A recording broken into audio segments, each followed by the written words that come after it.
पवित्र श्रीमद् भागवत गीता, पवित्र चारों वेद, पवित्र कुरान शरीफ, पवित्र बाइबल, पवित्र गुरु ग्रंथ साहिब, पवित्र कबीर साहिब की वाणी में छुपे हुए गूढ़ रहस्य अर्थात तत्व को जानने के लिए कृपया अवश्य सुनिए जगत गुरु तत्वदर्शी संत रामपाल जी महाराज के मंगल प्रवचन। बोलो सतगुरुदेव की जय।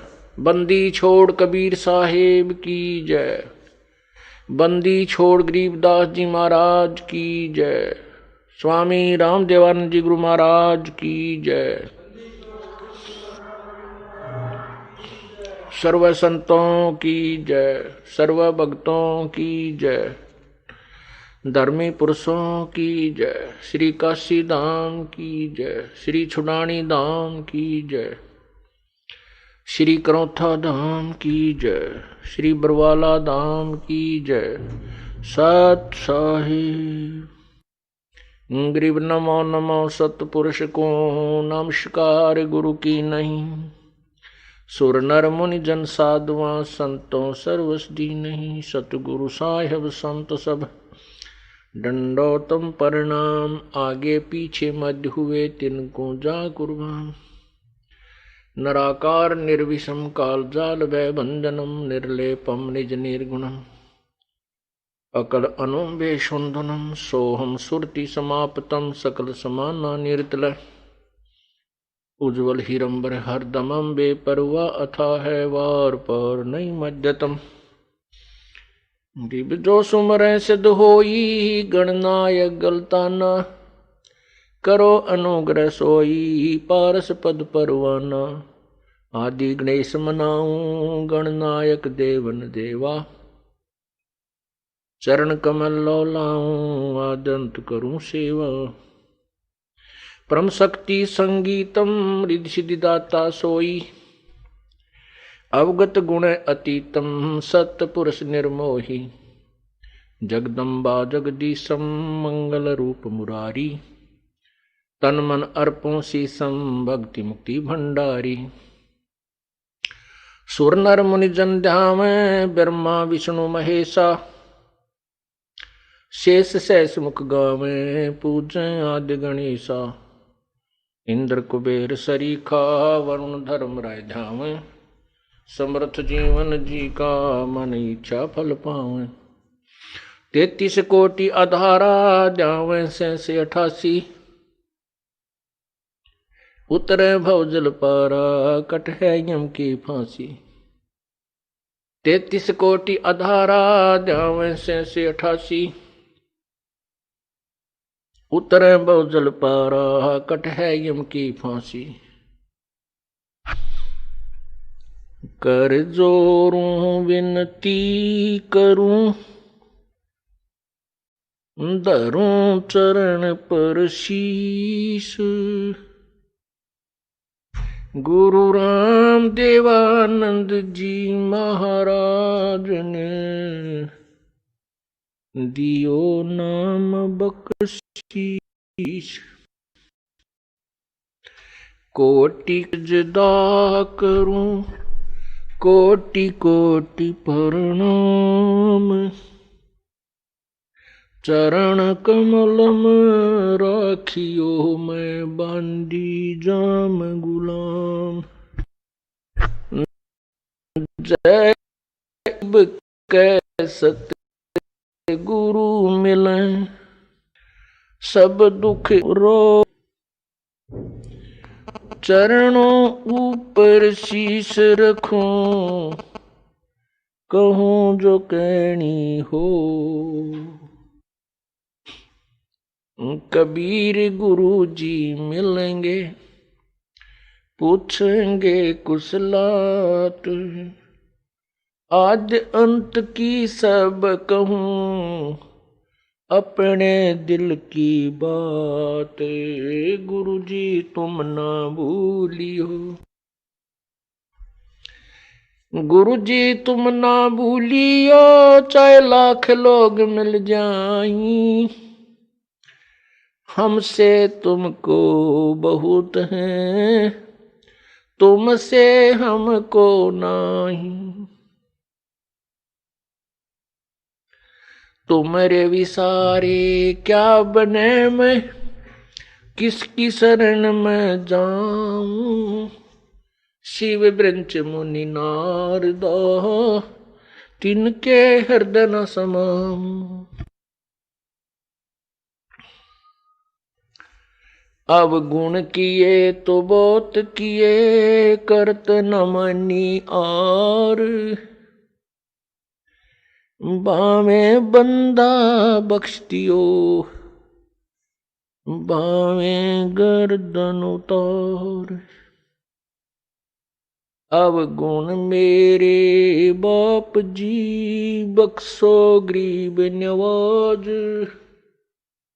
जो मैं पूत कपूत हूँ, बोर पिता को लाज। मैं अपराधी जन्म का, नक्सक भरे विकार। तुम दाता दुख भंजना, मेरी करो संभार।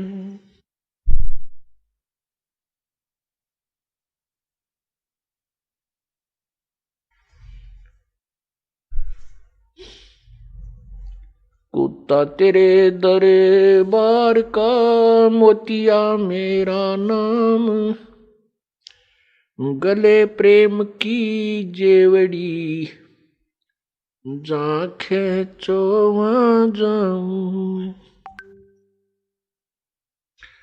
तो करो तो बावड़ू, दूर दूर करो तो जाऊं। जो राखो तो ही रहूं, जो देवो सो खाऊं।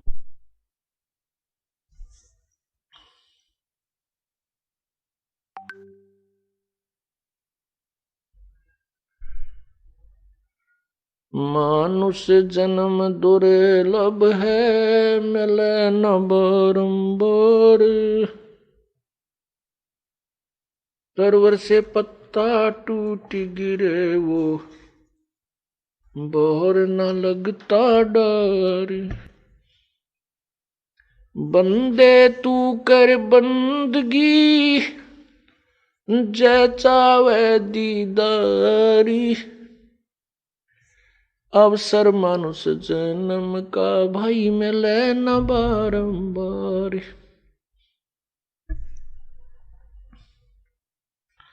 मानुष जन्म पाके, नहीं रटे हरि नाम। जैसे कुआ जल बिना, फिर बनवाया क्या काम। मात पिता मिल जाएंगे, 184 माँ। सतगुरु सेवा और बंदगी, भाई फेर मिलन की ना।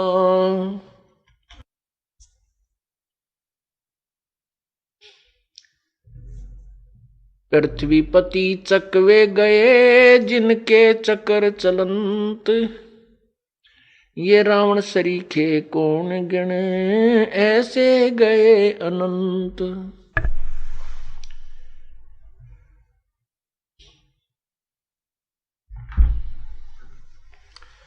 मर्द गर्द में मिल गए, वो रावण से रणधीर। कंस के सी चाणूर से, हिरण्यकशिपु बलबीर। तेरी क्या बुनियाद है, जीव जन्म धर लेत।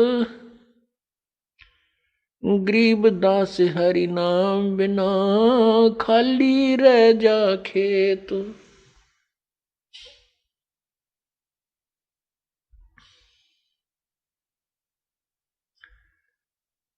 राम नाम रटते रहो, जब तक घट में प्राण।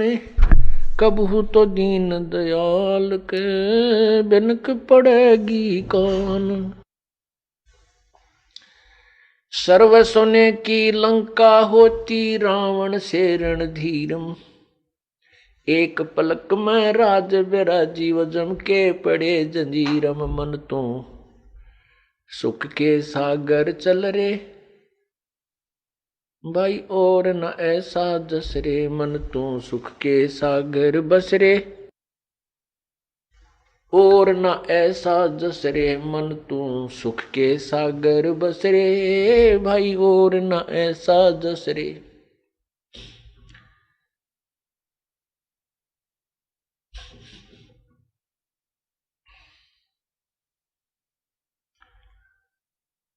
परमपिता परमात्मा सारी सृष्टि के रचनहार कुल मालिक कबीर देव, कबीर परमेश्वर, कबीर प्रभु, अल्लाहु अकबर, अल्लाहु कबीर, अल्लाह कबीर, हक्का कबीर, या इसको कहो रब्बा कबीर, रब कबीर, अपनी अपनी भाषाओं में अपने क्षेत्रीय ज्ञान के अंदर उस परम पिता के नाम है। उनका वास्तविक नाम कबीर देव है। कबीर देव, कबीर साहब, देव माने साहब, परमात्मा, परमेश्वर। वेदों में से कबीर देव, कबीर अग्नि, कबीर मितोजा, अमितोजा, कबीर अमितोजा। अमितोजा का अर्थ होता है जिसकी शक्ति का कोई वार पार ना हो। कबीर अमितोजा अर्थात जिसकी शक्ति का कोई वार पार नहीं है वो परमात्मा कबीर है, कबीर है। वेदों में कबीर देव, कबीर अग्नि, कबीर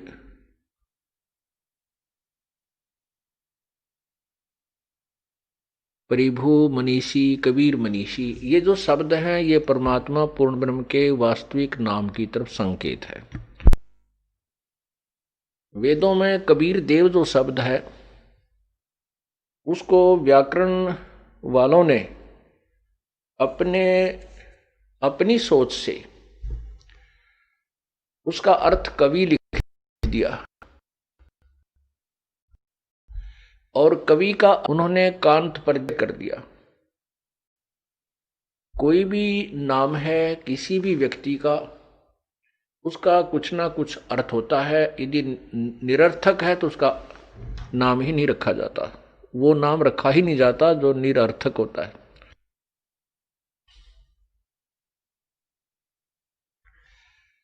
क्योंकि वेद भाषा जो है ये प्रभु दत्त है और व्याकरण भाषा को समझने के लिए अन्य विद्वानों द्वारा अपनी ही अटकलबाजी है। व्याकरण गलत हो सकती है, भाषा गलत नहीं है। भाषा बनाई है वही बता सकता है। क्योंकि कवि, यदि कवि का अर्थ करें तो कवि एक काव्यकार होता है और उस कवि का अर्थ फिर हम सर्वज्ञ भी करें, दोनों नहीं हो सकते, क्योंकि कवि सर्वज्ञ नहीं हो सकता। कवि का जहां अर्थ करेंगे तो वो कवि काव्यकार की तरफ संकेत होता है, और जहां कबीर देव, कबीर अग्नि, कबीर मनीषी, कबीर अमितोजा, ये जो शब्द हैं ये परमात्मा पूर्ण ब्रह्म की तरफ, उसके वास्तविक नाम की तरफ है कि वो कबीर अग्नि, कबीर परमेश्वर, कबीर देव, कबीर प्रभु, कबीर साहब। जैसे परमात्मा अपने वास्तविक नाम से सन 1398 अर्थात संवत 1455 में प्रकट हुए, अपना वास्तविक कबीर देव नाम लेकर, कबीर साहब नाम लेकर के, कबीर नाम लेकर के। इससे पहले वेदों में कबीर देव, कबीर देव, कबीर अग्नि बहुत से शब्द हैं जो प्रभु की तरफ संकेत करते हैं। यजुर्वेद अध्याय नंबर 29 के मंत्र 25 में स्पष्ट किया है कि वह परमात्मा जो अपने वास्तविक ज्ञान का स्वयं ही संदेश वाहक बनकर प्रकट होता है। सह त्वम कबीर देव, वो स्वयं कबीरसी परचेता, वो कबीर है, वो कबीर परमात्मा है जो इस सब का वास्तविक ज्ञान देता, सबको चेताने के लिए आता है। और ऋग्वेद मंडल नंबर 9 के सूक्त नंबर 96 में और मंत्र नंबर 16 से लेकर के 20 तक उस कबीर परमेश्वर की महिमा का वर्णन है। उसमें दोनों शब्दों को क्लियर किया है कि जहां कबीर गिरह शब्द है वो कबीर वाणी की तरफ संवेद, कबीर वाणी की का परम वो है, बोध है। जहां केवल कवि नाम पदवी, उसके बारे में लिखा है कि जो पूर्ण परमात्मा कबीर है वो प्रसिद्ध कवि भी की उपाधि भी प्राप्त करता है, क्योंकि वो अपनी महिमा यानी परमात्मा पाने की अपनी महिमा को ही वो काव्यों के माध्यम से, लोकोक्तियों के माध्यम से, निवचनानी लोकोक्तियों, शब्द, दोहों के माध्यम से, श्लोकों के माध्यम से उच्चारण करके बोलता है। ऊंची आवाज में गरजता हुआ बोलता है, इसलिए कवि की उपाधि दे दी जाती है, लेकिन वो होता है परमात्मा ही। मंडल नंबर ऋग्वेद मंडल नंबर 9 सूक्त नंबर 96 में मंत्र नंबर 16 में कहा है कि हे परमात्मा, आप अपने उस वास्तविक नाम के विषय में जानकारी दें जिससे हमारा इस प्राणियों का कल्याण हो। उसके 17वें में कहा है कि वो कबीर परमात्मा है और वो उच्चारण करके अपनी महिमा को स्वयं ही बोलता है, गरज गरज के बोलता है। कबीर ग्रह, वो कबीर वाणी। और उनके फिर 18 में लिखा है कि वो परमात्मा तीसरे मुक्ति धाम में विराजमान है, तेजो में शरीर युक्त है। और वो परमात्मा जब बालक रूप धारण करके आता है, बड़ा होकर के अपनी महिमा की वाणी स्वयं ही उच्चारण करता है। उससे संत रूप में प्रगट अर्थात ऋषि रूप में प्रगट परमात्मा के द्वारा उच्चारण की गई उन वाणी, वो कबीर ग्रह, कबीर वाणी उनके अनुयायियों के लिए बहुत प्रिय होती है, आनंददायक होती है, स्वर्ग के तुल्य आनंददायक होती है। उनके उसके अनुयायी जो उसकी वाणी को, उनके ज्ञान को ग्रहण करके उनका अनुसरण करते हैं, उनके अनुसार साधना करते हैं, फिर उस वाणी को बड़े प्यार से श्रद्धा के साथ उच्चारण करते हैं, पढ़ते हैं। इससे स्पष्ट हो गया कि इसमें दोनों ही शब्दों के अर्थ क्लियर कर दिए। कबीर गिरह कबीर वाणी, हम उसको कबीर वाणी बोलते हैं, कबीर प्रभु की।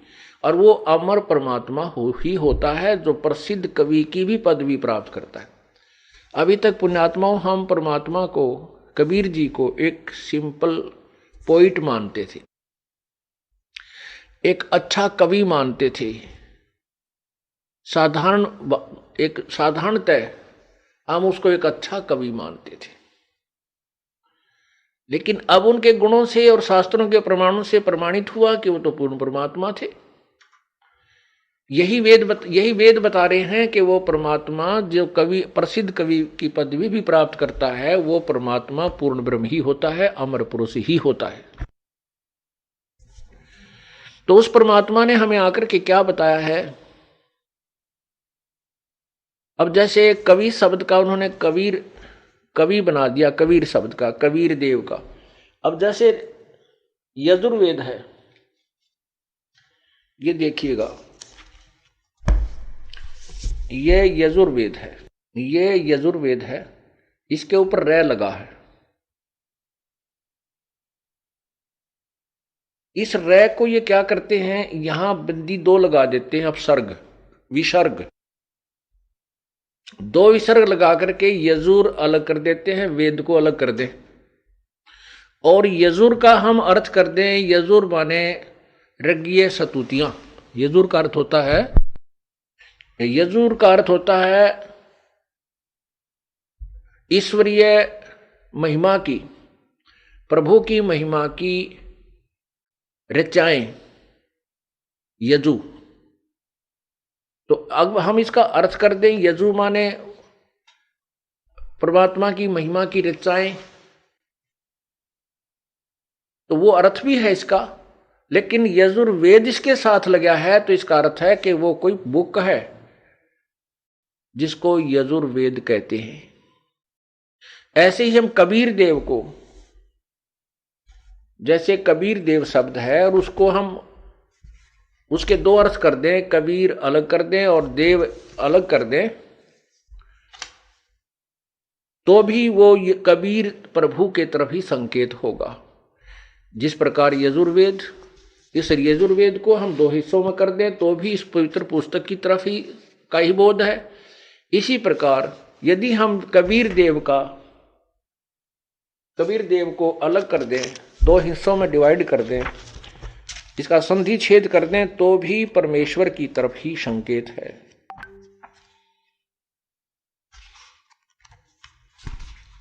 ये देखिएगा, ये परमेश्वर का सार संदेश बुक के अंदर आपको इसकी विस्तृत व्याख्या मिलेगी दूसरे अध्याय में। ये यजुर्वेद आपने देखा, इसके दो हिस्से कर दिए। ये यजुर्वेद है, इसका रे हटा करके इन्होंने अपसर्ग लगा दी, मान लीजिए यहां पर यजुर्वेद, तो भी यह वही पवित्र पुस्तक यजुर्वेद का ही बोध है। इसी प्रकार यहां कबीर देव वेदों में, ठीक इसी प्रकार चारों पवित्र वेदों में लिखा है वह है कबीर देव, कबीर परमेश्वर है। अब कबीर देव को कबीर परमेश्वर लिखना ऐसे ही उचित है जैसा यजुर्वेद, यजु प्लस में वेद करके, जैसे यजु प्लस में वेद कर दिया, यजु प्लस में वेद कर दिया, तो भी ये यजुर्वेद है, ये बुक है, ये बुक है। और ऐसे ही ठीक इसी प्रकार चारों पवित्र वेदों में लिखा है कि वह कबीर देव, कबीर परमेश्वर है, जो सर्वशक्तिमान, जगत पिता, सर्व सृष्टि रचनहार, कुल मालिक तथा पाप विनाशक व काल की कारागार से छुटाने वाला अर्थात बंदी छोड़ है।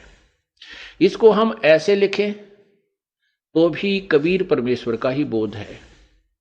इसको हम ऐसे लिखें, कवि विसर्ग लगा करके देव लिखे, तो भी कबीर परमेश्वर अर्थात कबीर प्रभु का ही बोध है। अब क्या है कि हम अपनी मातृभाषा में, जैसे कबीर है, हम कबीर को कबीर बोलते हैं, जैसे वेदों को वेद बोलते हैं, वेद।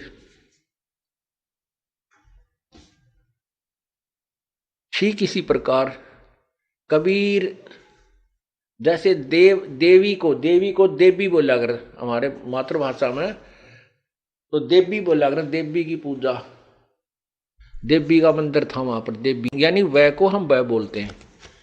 ये हमारी मातृभाषा में, विशेषकर पूरे हिंदुस्तान में ही ऐसे वह को वह बोलते हैं।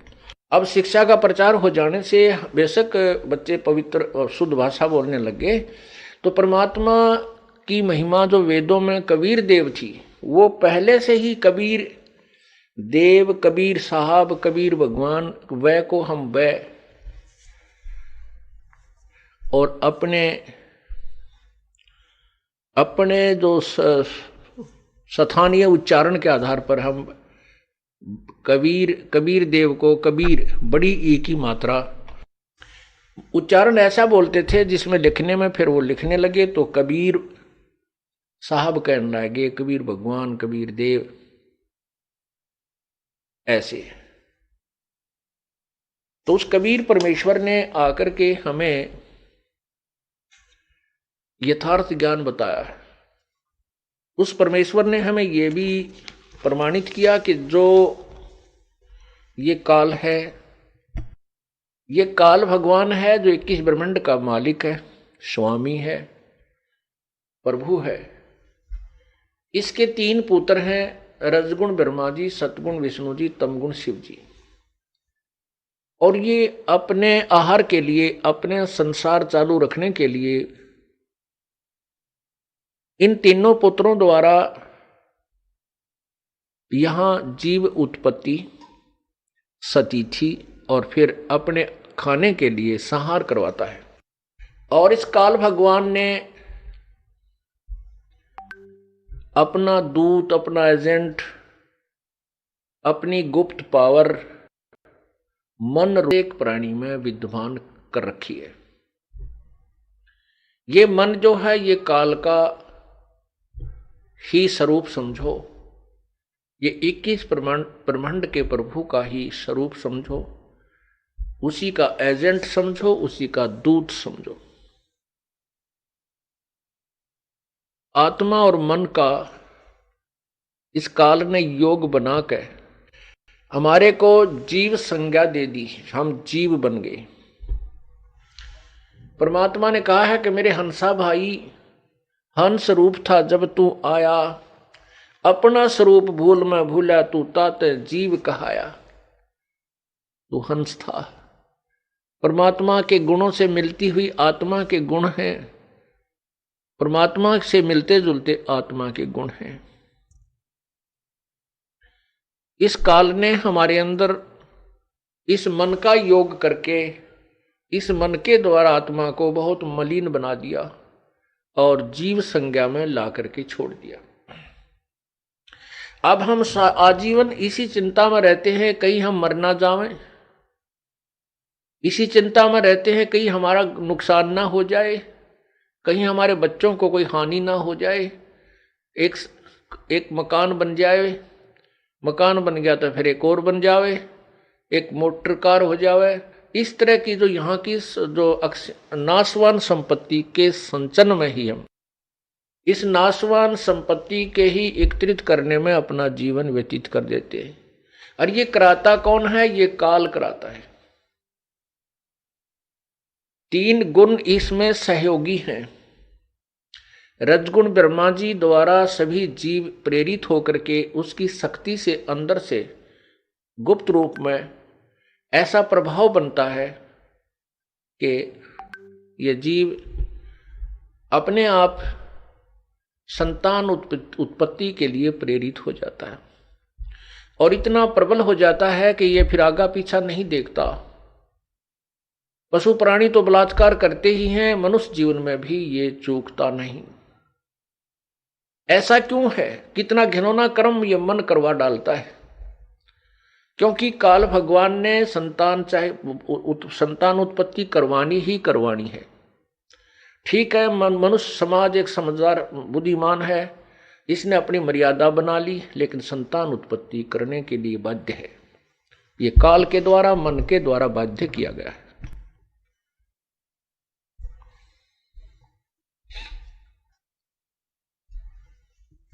परमात्मा ने क्या बताया है अपनी अमृतवाणी में?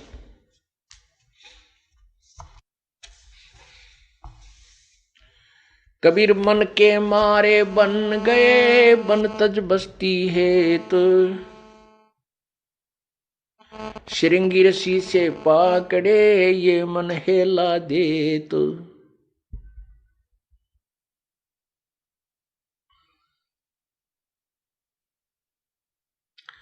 ग्रीव मन के मारे बन गए, पारा ऋषि परवान, पुत्री से संजम किया या मन की खोटी बाणे। एक समय पाराशर ऋषि जो वशिष्ठ जी के पौत्र थे और शक्ति ऋषि के पुत्र थे,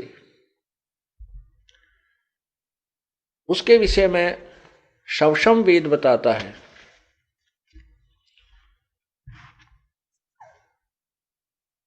कि वो उसकी शादी हुई, विवाह हो गया। विवाह होने के बाद उसको पता चला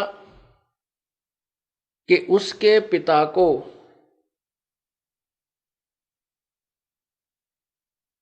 एक अन्य जाति के व्यक्तियों ने मार दिया था। इसलिए वो शादी के तुरंत बाद घर त्याग कर जंगल में सिद्धि शक्ति प्राप्त करने के लिए जाने लगा।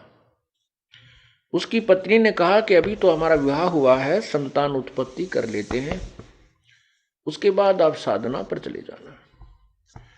वो नहीं माना। अपनी पत्नी को समझाया कि मैं अच्छी साधना करके आऊंगा तो अच्छी संतान उत्पन्न होगी।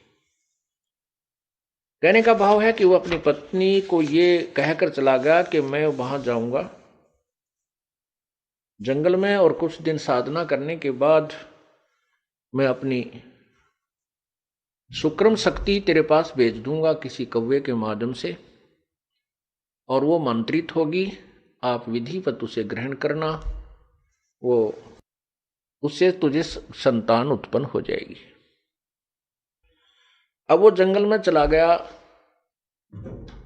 उसने 1 वर्ष के बाद ही अपना बीज शक्ति मंत्रित करके सिद्धि से, सिद्धि एक ऐसी प्रबल शक्ति होती है, वो कुछ क्षेत्र के स्थान को जो ना वातानुकूल बना देती है। उसने एक पीपल के पत्ते पर, वृक्ष के पत्ते पर बीज शक्ति को रखा और उसको पैक किया। एक कव्वे को समझाया कि तू मेरी पत्नी को देख रहा, उस पर एक ताड़ पत्थर के ऊपर पूरा लेख लिख दिया। वो कौवा उसकी बीज शक्ति को लेकर जा रहा था। एक दरिया के ऊपर से गुजर रहा था। दूसरे कौवे ने सोचा ये कोई मांस का टुकड़ा लिए जा रहा है। उस दूसरे कौवे ने उसके ऊपर आक्रमण कर दिया। उनकी छीना झपटी में वो उस पात्र में पैक वीर्य दरिया में गिर गया। वो एक मछली ने खा लिया। उस मछली के गर्भ रह गया। 9 महीने के बाद एक मछियारे ने, जो नाविक का काम भी करता था, वहां व्यक्तियों को आर पार निकाल देता था दरिया से, मैं अपनी मेहनताना करता था, मजदूरी करता था, नाविक था। उस मल्लाह ने एक मछली पकड़ी, उसको काटा। वो काफी फूली हुई थी। उनको पता होता था कि इसमें या तो ये गर्भवती है या फिर इसने कोई वस्तु अंदर ग्रहण की हुई होती है। कई बार मछलियों में का स्वभाव है, किसी का गहना जेवरात गिर गया उसको भी खा जाती थी। ये लोग ऐसे काटा करते थे। उसने धीरे धीरे उसको काटा तो देखा उसमें एक सुंदर लड़की है। उस लड़की को उसने पाला पोसा। वो 12, 14, 13 वर्ष की होगी। और वो लड़की खाना लेकर के अपने पिता के पास आती थी। जिसमें पिता खाना खाता था और कोई यात्री आ जाता था तो वो लड़की उसको दरिया से पार कराती थी। ऐसे ही 13-14 वर्ष साधना करके जब पाराशर ऋषि वापस आ रहे थे, उस समय वो लड़की जो उसी की लड़की थी, पाराशर ऋषि की लड़की थी, उसी की बीज शक्ति से मछली में उत्पन्न हुई थी। वो लड़की खाना लेकर के अपने नाविक पिता की, यानी पालक पिता की, वो पालक पिता था, जन्म देने वाला पिता नाविक नहीं था, मल्लाह नहीं था, वहां खाना लेकर गई हुई थी, रोटी लेकर गई हुई थी। तो मल्लाह खाना खा रहा था। उधर से पाराशर ऋषि अपने घर में जाकर के जाने की धुन में था। जंगल से आ रहा था और शहर की तरफ उसने जाना था। तो उसने आकर के मल्लाह से कहा कि मल्लाह मुझे शीघ्र दरिया से पार कीजिए। अब उस मल्लाह को पता होता था वहां मल्लाहों को कि भाई इधर से जो ऋषि लोग आते हैं वो एटम बम बनकर आते हैं, वो सिद्धियां युक्त आते हैं। यदि उनके अनुसार किया गया तो ये श्राप देकर समाप्त कर सकते हैं, ये सिद्धियां होती हैं। इन बातों को प्रतिदिन अपने माता पिता से भी, वो लड़की जो पालक माता पिता से, वो लड़की उसका नाम मछोदरी, मछोदरी माने मछली के उदर से उत्पन्न होने वाली, मछली के पेट से उत्पन्न होने वाली मछोदरी भी उस पालक माता पिता से सुना करती थी कि ये सिद्ध ऋषि बड़े श्राप दे देते हैं, जिसको श्राप देते उनका विनाश हो जाता है, जिनको आशीर्वाद देते वो फल जाते, उनको लाभ बहुत होता है। इससे वो लड़की भी पूर्ण परिचित थी। जो ही वो पाराशर ऋषि वहां पहुंचे, उसने मल्लाह से कहा कि मुझे दरिया से पार करो। मल्लाह कहने लगा, ऋषिवर मैं आहार कर रहा हूं और भोजन से उठना अनदेव का अपमान है। इससे ऋषि लोग भी परिचित थे, क्योंकि पहले अकाल बहुत गिर जाते थे, परमात्मा तुरंत सजा दे देता था, पापी लोग थोड़े होते थे। तो उसने कहा कि आप अपनी कन्या को भेज दीजिए, मुझे बहुत जल्दी जाना है। तो उसको पता था कि अब इसका ना नहीं किया जा सकता। उसने अपनी लड़की से कहा, बेटा आप महात्मा जी को परले पार कर आइए। अब परमात्मा कहते हैं,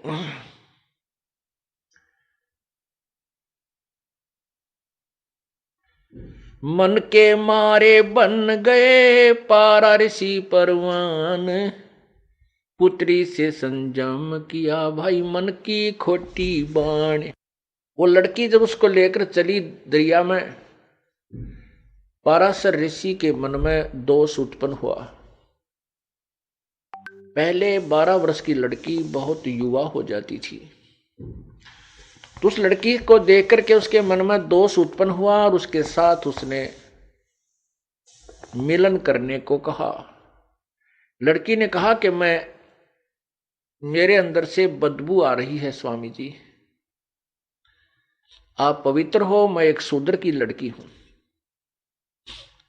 आप ब्राह्मण हैं। लेकिन ये मन रजोगुण प्रभावित होकर के उस ब्रह्मा जी के रजोगुण के दबाव में सब कुछ भूल जाता है। ना उसको उसमें जाति याद रहती है, ना उसका परिणाम याद रहता है। ये जीव के बस का नहीं है। ये रजोगुण ब्रह्मा के द्वारा जो काल ने उसके अंदर शक्ति पैदा की हुई दी रखी है, रजोगुण बनाया है, उसकी शक्ति का प्रभाव प्रत्येक प्राणी में है। जैसे कोई शराब पी लेता है तो उसके बस की बात नहीं, वो क्या बोल रहा है, कैसे कदम लड़खड़ा के रख रहा है, वो उसका दोष नहीं है, वो उसके बस की बात नहीं है। ऐसे ही रजोगुण का इंजेक्शन उसका जबरदस्त लग गया। उसने क्या किया, गंगा का जल उठाया और मंत्रित किया, लड़की के छींटे लगा दिए। उसकी वो जो मछली के पेट से उत्पन्न होने से जो उसमें मछली वाली गंध आ रही थी, दुर्गंध, वो खत्म हो गई, समाप्त हो गई। फिर लड़की ने कहा कि हे ऋषिवर, चारों ओर लोग देख रहे हैं, ऐसे आपको लज्जा नहीं आती। उसने क्या किया, गंगा का जल उठाया और मंत्रित किया, चारों तरफ छिड़क दिया। कुछ क्षेत्र में धुंध ही धुंध हो गई। कहने का भाव यह है कि वो अपने जिस दुष्कर्म को करने का प्रयत्न कर रहा था उसने किया, और वो उसी की पुत्री थी। लड़की ने यहां तक बता दिया था कि मेरा मछली से जन्म हुआ। इस बात का उसको भी पता था कि तेरी बीज शक्ति कव्वे के से छिन जाने से, गिर जाने से एक मछली ने प्राप्त की। उसको यह भी पता था कि ये ऐसी मंत्रित बीज शक्ति है, इससे संतान होगी ही होगी। उसको ज्ञान होते हुए और महर्षि होते हुए तो भी वो अपनी उस मन पापी को नहीं रोक सका। अर्थात कहने का भाव जो दास का है कि इसमें रजोगुण इतना प्रभावित कर दिया जीव को मैं काल ने कि ये संतान उत्पत्ति करा के ही छोड़ देगा, चाहे कोई किसी तरीके से करे। यहां पर सभी कार्य बलात् करवाए जा रहे हैं। ये जीव नहीं समझ सकता इस काल के इस भयंकर जाल को। ये तो परमेश्वर आए हैं, उन्होंने हमें बताया था। उन्हीं की अमृतवाणी आज हमारे लिए साक्षी है, प्रमाणित है। और जिन महापुरुषों ने परमात्मा को पाया है, उसका साक्षात्कार किया है, उनकी अमृतवाणी भी वही प्रमाण दे रही है जो परमात्मा ने सुन किया। तो क्या कहते हैं, ग्रीव मन के मारे बन गए पारा ऋषि परवान। और बेटी तै संयम किया या मन की खोटी बाणे।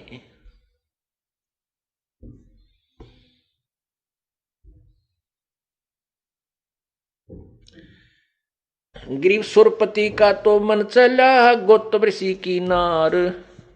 इंद्र सेंस बग हो गए लगी चंद्र मृग छार। सुरपति देवताओं के राजा में भी यही गंध भरा हुआ है। सुरपति देवताओं का मालिक, देवताओं का स्वामी, देवराज इंद्र अपने गुरुदेव बृहस्पति की पत्नी के साथ ऐसे ही उसने मुंह काला किया, धोखा देकर के गौतम ऋषि का रूप बनाकर गया। फिर गौतम ऋषि ने उसको श्राप दे दिया। इंद्र को 1000 पूरे शरीर पर स्त्री इंद्रियां बन गई, जैसे फोड़े हो जाते हैं। पुण्यात्माओं, रजोगुण प्रभावित होकर के एक ही इंद्री कितना परेशान कर डालती है। ये उसको सजा मिली इंद्र ने जो जुल्म किया था। उसके बाद कहते दुर्वासा का मन चला तन मन जन बैराग। मल अखाड़े मोहिया सुने उर्वशी राग। दुर्वासा जी यहाँ बहुत बड़े ब्रह्मचारी और बड़े अच्छे सिद्ध पुरुष प्रसिद्ध थे। और श्री कृष्ण जी ने भी दुर्वासा जी को अपना आध्यात्मिक गुरु बनाया था। यहां तो वो बड़े महिमा पाकर चले गए ऋषि दुर्वासा जी के। उन जैसे ऋषि नहीं, बड़े ब्रह्मचारी थे, बड़े सिद्ध पुरुष थे। आजीवन उन्होंने स्त्री ग्रहण नहीं की। और वहां जब वो स्वर्ग में चले गए, वहां 33 करोड़ देवता 88,000 ऋषि विराजमान थे। वहां देवताओं की सभा बनी हुई थी, उसमें लड़कियां डांस कर रही थी। उर्वशी, दुर्वासा के मन में दोष आया। उसने एक भंवरे का रूप बनाया, भंवरा बना। उस लड़की के अर्धनग्न जो शरीर था, जो उसके सतन थे, उनको जाकर काट दिया अपनी उस गंदी नीत तय। अब जैसे किसी के भी कोई ततैया बहड़ लड़ती है या कोई मक्खी काटती है, मच्छर काटता, हाथ से जाता, तो लड़की ने डांस करते करते जो ही उसको पीड़ा हुई तो उसने ऐसे हाथ मार दिया। हाथ मारा तो वो बूंद नीचे गिर गया भंवरे रूप में ऋषि दुर्वासा जी। और उसके नीचे गिरा तो सभी ने पता था कि ये दुर्वासा की सीट खाली है, यही बनकर भंवरा गया था। वो नीचे पड़ा तो सभी हंसने लगे और उसकी नालायकी का मजाक उड़ाया। क्योंकि वहां देखो विकार सभी में है। 21 ब्रह्मांड में कोई भी प्राणी विकार रहित नहीं है, चाहे को कितनी बात बनावे। तो दुर्वासा अपने आप में ज्यादा सिद्ध था और ज्यादा समर्थ मानता था अपने आप को, इसलिए उसने अपने उस प्रभाव का नाजायज फायदा उठाया। अब देखो यहां इस कालजार में कहते हैं निरंजन धन तेरा दरबार जाते न न्याय विचार। अब उस लड़की ने अपने बचाव में हाथ मार दिया था, के जुल्म हो गया जो उसके साथ बदतमीजी करने आया था। फिर वो नीचे जब गिरा, पटाखा उठा, उठ के खड़ा होकर दुर्वासा बन गया और श्राप दे दिया कि तू गधी बनेगी। अब वो उर्वशी का जब समय आया, शरीर छूट गया और वो गधी की योनि में चली गई। परमात्मा कहते हैं निरंजन धन तेरा दरबार। यहां तो लाठी वाले की भैंस है, चाहे इस पृथ्वीलोक पर देख लो, चाहे स्वर्गलोक में देख लो, और चाहे महास्वर्ग में जाकर देख लो, उनके इतिहास देख लो। तो परमात्मा कहते हैं ये मन जो है काल का दूत है। ये अप्रत्यक्ष रूप में काल ही समझो।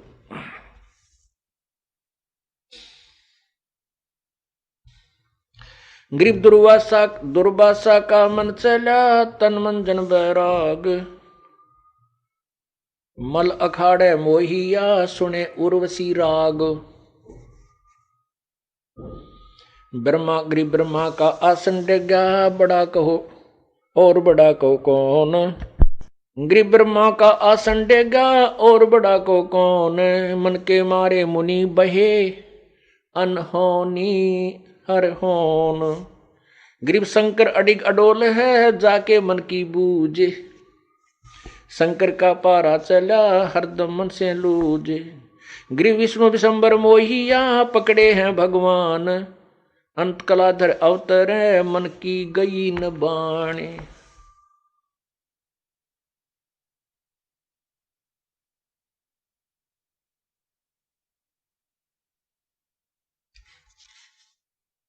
ग्रीब जुगन जुगन के दाग हैं, ये मन के मैल मसंडे। भाई नहाए से उतर नहीं, 68 तीर्थ दंड।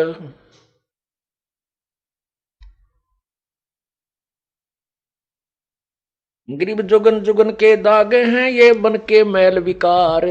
धोए से नहीं जाते हैं, ये गंगा नहाया केदार। चाहे गंगा में नहा ले, चाहे केदारनाथ में जाकर सरोवर में उस जोड़ में नहा ले, ये मन के मैल नहीं जा सकते। मन का गंदापन ये बाण खत्म नहीं हो सकती। ये तो परमात्मा के ज्ञान से, भक्ति के प्रभाव से ही नष्ट हो सकती है, इससे निष्क्रिय हो सकती है। परमेश्वर ने अपनी भी लीला की है। काल ने मन रूप में इस काल आत्मा को जकड़ा हुआ है। परमात्मा ने भी अपना एक अंश निज मन भी आत्मा के साथ जोड़ रखा है। अब जैसे कोई भी दुष्कर्म करने की तैयारी करता है, चोरी की, ठगी की, कोई ऊंच नीच, वैसे भी तो अंदर से आवाज निज मन की आती है। आत्मा कुछ नहीं कर पाती, ये तो विवश हो चुकी है, अपने पैर पर कुहाड़ा मार के। इसको मन नचाता है और निज मन इसको संकेत करता है, सहयोग संकेत करता है। ये उसकी ना मान करके मन के अधीन, इस काल रूपी मन के अधीन ज्यादा रहती है। और जब हम परमात्मा से जुड़ जाते हैं तो निज मन, अर्थात उसको जीव आत्मा कहो, मन, वो निज मन कहो, वो उस आत्मा को भ्रमित नहीं होने देता। क्योंकि परमात्मा भी इस शरीर में, जैसे काल ने अपना दूध छोड़ दिया और स्वयं अलग रहता है, ऐसे परमात्मा ने भी अपनी एक शक्ति छोड़ दी, उसको निज मन कहते हैं। तो क्या बताते हैं, मन कामी ही मैल है, निज मन को टुक बूझ। निज मन से निज मन मिले, खाकी मन से लूज। अब निज मन से निज मन मिले। अब परमात्मा के शरण में हम आने के बाद हमारे अंदर ईश्वरीय शक्ति का संचार होता है, तो निज मन परमात्मा की तरफ खिंचाव करता है। आत्मा को ये फिर निज मन उधर खींचता है। ग्रीव निज मन नीका निर्मला, खाखी मन शैतान। कोट यतन कर राखी, ये छाड़त नाही बाण। काया माही दो मन, इनमें कौन हमारे। को अमरापुर जाते हैं, को भर में संसार। नूरी सेती मिल रहो, ये खाखी खारज कीन। ज्ञान शब्द से मारी, ये 5-2503। ग्रीव नूरी मन से मिल रहो, ये खाखी बड़ा वकील। सतगुर हेला देते हैं, क्योंकि जैसे ढील। ग्रीव खाखी रोड़ा बाटे का, यो नूरी निर्गुण नूर। इस उसमें बहु अंतरा, खाखी से रहो दूर। खाखी मन ये काल है। खाखी का अर्थ होता है खोखला, व्यर्थ, खोखा। जैसे किसी कवर होता है, ऊपर डिब्बा डिब्बे में सामान निकाले और ऊपर बड़ा सुंदर वो डिब्बा रखा हो तो ऐसा लगता जैसे इसमें वही वस्तु है। इसको खोखापुर भी कहा इस काल के लोक को। ये खोखापुर है, ऊपर से कुछ है, अंदर इसमें गंध कुछ भरा हुआ है। खाखी रोड़ा बाटे का नूरी निर्गुण नूर, इस उसमें बहु अंतरा खाखी से रहो दूर। खाकी मन खैला भया खाता है नित नित खेत, नूरी रखवाला रखो हटके प्रेम सहेत। अब परमात्मा कहते हैं जब हम प्रभु पूर्ण परमात्मा के ज्ञान से परिचित हो जाते हैं, उस समय इस मन को हम कैसे मारते हैं, कैसे इसका बचाव करते हैं, इससे क्या बताते हैं। रोहो रो हरे मन मारूंगा, ज्ञान खड़क संघारूंगा, डामा डोल न हुजे रे, तुझको निज धाम न सूझे रे।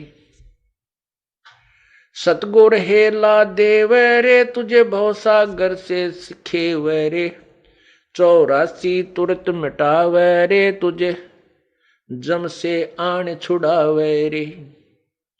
कहा हमारा की जय रे, सतगुरु को सिर दी जय रे, अब लेखे लेखा होई रे, ये बहुर न मेला कोई रे। शब्द हमारा मानो रे, अब नीर खीर को छानो रे, तू बहज मुखी क्यों फिरता रे, अब माल बिराना हरता रे। तू गोला जात गुलामा रे, तू बिसरा पूर्ण रामा रे, अब दंड पड़े सिर तो ही रे, तै अगली पछली खोई रे। परमात्मा इस मन के माध्यम से इस जीवात्मा को समझा रहा है और कह रही हैं कि इस नकली मन की बातों में मत आओ, काल के इस चोचलों से बचो, अन्यथा आप अपनी पूर्व जन्म की कमाई को बर्बाद कर जाओगे और भविष्य में कुछ नहीं बन पाओगी। इसलिए कहते तूने अगली पछली सब खोई रे। पीछे वाली जो पूर्वजन्म की कमाई थी जिसके कारण तुझे मानव शरीर मिला, इससे आपने आगे और पुण्य कमाने थे, परमात्मा का नाम लेना था, पुण्य करने थे, पूरे सतगुरु की शरण ग्रहण करनी थी। वो ना करके इस मन के अधीन हो करके और यहीं बीड़ी शराब मांस तम्बाकू सांग सिनेमा में देख जाग के कोठी बंगले कार खरीद के इसको बर्बाद कर रहा है, अपनी पूर्व जन्म की कमाई को, और भविष्य की बना नहीं रहा। क्योंकि यदि भक्ति कर रहा है तो शास्त्र विरुद्ध कर रहा है, वो भी व्यर्थ है। तू गोला जात गुलामा रे, तू बिसरा पूर्ण रामा रे। कहते मन तू निकम्मा हो गया और उस पूर्ण परमात्मा को भूल चुका है। दंड पड़े सिर तो ही रे, तै अगली पिछली खोई रे। तेरे सिर पर दंड पड़ेगा, तू 84 लाख योनियों में कष्ट उठाएगा। करत गनी तू बड़ुआ रे, तुझे लाग गए साहेब कड़ुआ रे। इस मन को परमात्मा कह रहे हैं कि तुझे रागनी अच्छी लग गए, फिल्मी गाने बढ़िया लगे, माया जोड़ने के लिए कितना प्रयत्न करवा ले, रात और दिन झूठ कपट, खड़ा होकर रुके मारे जा, ले 2 के 20 10 के 20 10 के 20, और 2 घंटे नो के भगवान भी याद कर ले, कति नहीं अच्छा लगता, इसने रुचि ही नहीं बनती। तो यहाँ क्या कहते हैं, मन करत गनी तू बड़ुआ रे, तुझे लाग गए साहेब कड़ुआ रे। तुझे भगवान कड़ुआ लग रहा है। मन मारूंगा मैं दाना रे, सतगुरु शमशेर समाना रे। अरे मन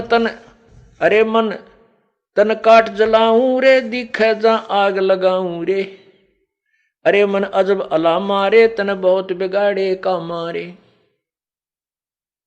हैरान हवानी जाता रे, सिर पीटे ज्ञानी ज्ञाता रे। कहते इतना उस्ताद है ये काल का एजेंट मन। ज्ञानी और ज्ञाता बड़े बड़े ऋषि सभी सिर पीट रहे हैं, इनसे ऐसी ऐसी भयंकर गलतियां करा देता है और संसार में निंदा के पात्र बनते हैं और फिर ये पछताते रहते। कबीर मन के मते ना चालिए, मन है पक्का दूत, ले छोड़े दरिया में फिर जावे हाथ से छूट। अब जैसे विश्वामित्र तप कर रहा था, इंद्र ने उर्वशी भेज दी, उसके साथ रही पत्नी रूप में, फिर एक कन्या का जन्म दे करके उस नवजात कन्या को उसी के पास छोड़कर चली गई और कह दिया, ऋषि जी तेरा और मेरा इतना ही संयोग था, पाल तेरी बेटी ने,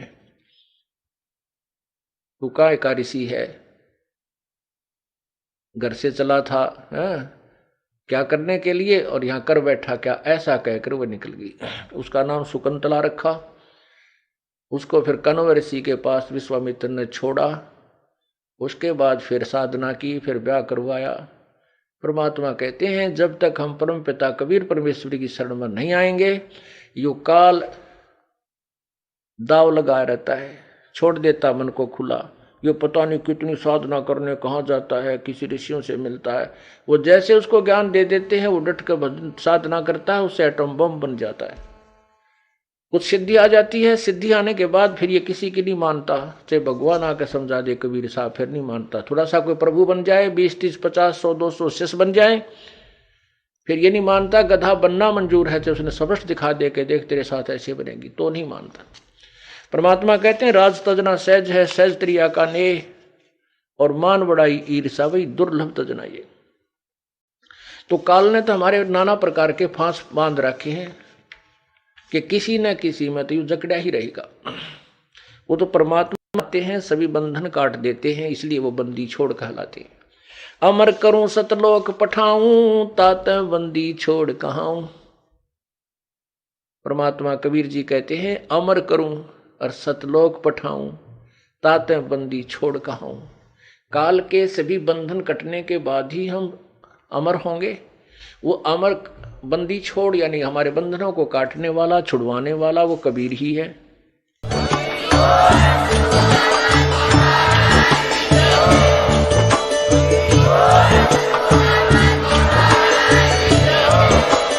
आप सुन रहे थे जगत गुरु तत्वदर्शी संत रामपाल जी महाराज जी के मंगल प्रवचन। अधिक जानकारी के लिए विजिट कीजिए हमारी वेबसाइट www.jagatgururampalji.org। संत रामपाल जी महाराज जी के शुभ आशीर्वाद से पूरे विश्व भर में 500 से भी ज्यादा नाम दीक्षा केंद्र हैं, जिन पर संत रामपाल जी महाराज जी द्वारा ऑनलाइन निःशुल्क नाम